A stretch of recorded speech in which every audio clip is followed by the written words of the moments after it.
You're in the middle of a conversation and something shifts. The tone changes. The words get sharper. And before you even realize what's happening, you're not talking anymore. You're fighting. And the worst part? You didn't even want it to go there. That feeling right after an argument escalates is one of the most draining feelings a human being can experience. That tightness in your chest, that replay loop in your head at 2 a.m. where you're going over every single word that was said, that quiet, heavy silence that fills the room after voices have been raised.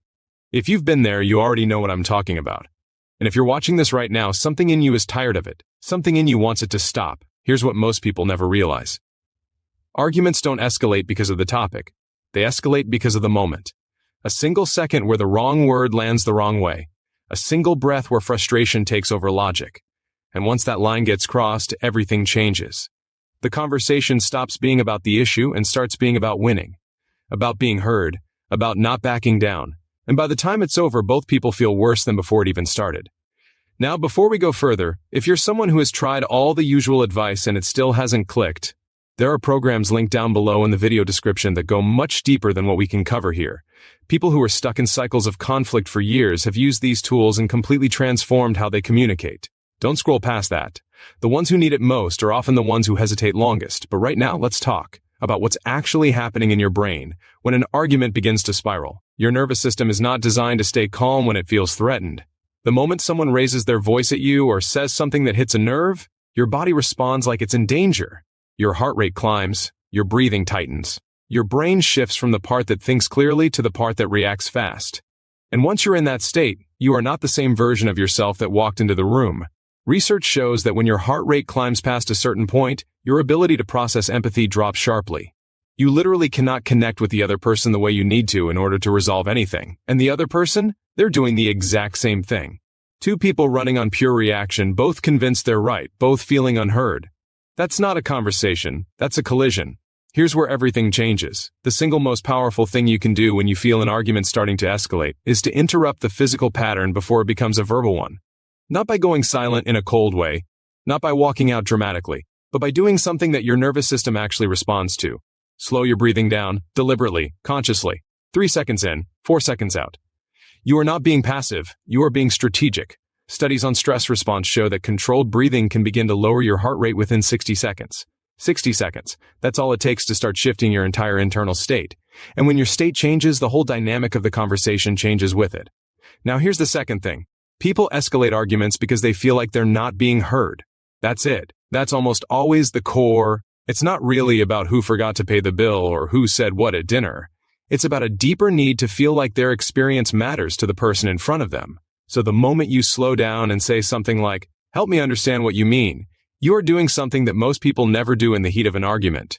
You're signaling that you're still present, still listening, still willing. That one shift alone has ended arguments that could have gone on for hours. But let's talk about something harder. Because some of you are dealing with arguments that go in circles. The same fight, different day, different trigger, same explosion. And you've tried being calm. You've tried being patient. And it still keeps happening. If that's you, that is not a patience problem. That is a pattern problem. And patterns require a different kind of intervention than tips and techniques. The cost of staying in that cycle is enormous. Not just emotionally, though that alone is significant. People who live in ongoing conflict have higher levels of stress hormones that wear down the body over time. Sleep quality drops. Focus drops. Productivity drops. One study showed that unresolved interpersonal conflict costs the average person over 300 hours of mental energy per year. 300 hours. That is time you are spending in your head, replaying, preparing, defending, recovering. Time that could be building something instead of fighting to stay afloat. Here's what the other side looks like. When you have actual tools for de-escalation, not just general advice, but real practice skills, conversations that used to derail in 60 seconds start resolving in minutes. Relationships that felt exhausting start feeling like a source of support again. The mental space that was always occupied by tension gets freed up. And the people who have made this shift consistently say the same thing. They had no idea how much energy the conflict was costing them until it stopped. Now here's something most people get wrong. They think de-escalation means letting the other person win. It doesn't.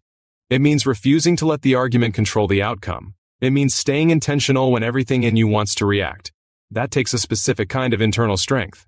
And it can be developed. Thousands of people who once described themselves as people who just can't help getting heated have learned to completely change how they show up in conflict. not by suppressing themselves but by understanding themselves well enough to steer. The third key is knowing what to say at the exact moment things start to tip. Because silence can be misread as contempt. Defending yourself can add fuel, but there are specific phrases that actually slow things down. Phrases that acknowledge without surrendering. Phrases that redirect without dismissing. Things like, "I hear that you're frustrated, and I want to actually solve this with you." Not a script. A genuine signal that you are not the enemy in this moment. When both people stop being enemies and start being on the same side of the problem, everything that felt impossible starts to move. Here's one more thing worth saying. Most people wait until a relationship is severely damaged before they take communication seriously. By then, the patterns are deep. The trust is worn. The patience is thin.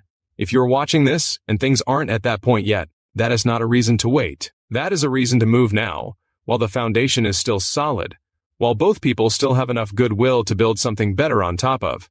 And if things are already at a difficult place, that's not the end of the story either. People have come back from points that felt completely broken. It doesn't happen by accident. It happens because someone decided to learn a different way. The programs linked down below in the video description exist for exactly that reason. For people who are done watching their relationships or conversations drain them. For people who want practical, real tools that actually translate into change, not tomorrow, not eventually, right now. The ones who act on this today are the ones who look back 6 months from now and can't believe they waited as long as they did. And the ones who scroll past, they'll be back. The question is whether they come back before or after things get harder. What you do in the next 5 minutes matters. Everything you've heard today is a starting point. The real transformation happens when you take the next step. That step is waiting for you right below this video.